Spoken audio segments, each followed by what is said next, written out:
चलिए जी, इवेपोरेशन और बॉइलिंग के बीच में डिफरेंस की बात करते हैं।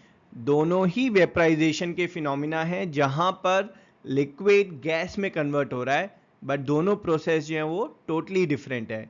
जब हम इवेपोरेशन की बात करते हैं तो इवेपोरेशन जो है वो किसी भी टेम्परेचर पर अकर हो सकता है, फ्रॉम 0 डिग्री टू 100 डिग्री।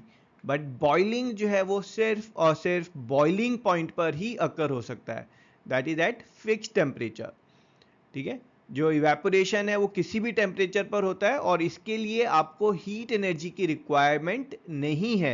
ये एक नेचुरल प्रोसेस है जो अपने आप होता है, आप एक्सटर्नल हीट प्रोवाइड नहीं कर रहे हैं।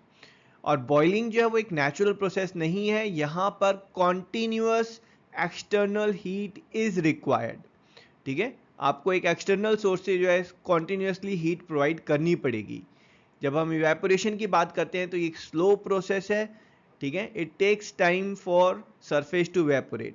कितना टाइम लगेगा, that depends upon the 6 factors on rate of evaporation.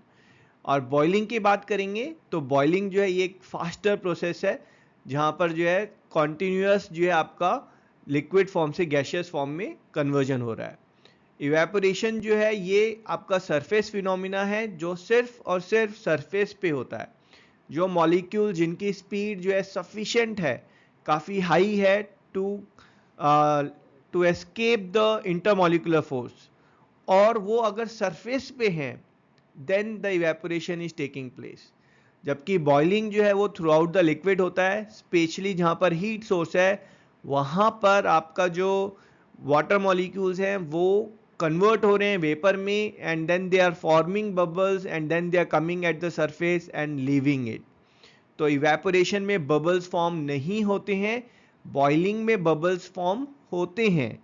और यहाँ पर ध्यान देने वाली बात यह है कि जो बबल्स स्टार्टिंग में फॉर्म होते हैं एट 70-80 डिग्री सेल्सियस, वो तो गैसेस के बबल्स हैं, जो गैस पानी में डिजॉल्व थी उनके बबल्स हैं, हम उनकी बात नहीं कर रहे हैं।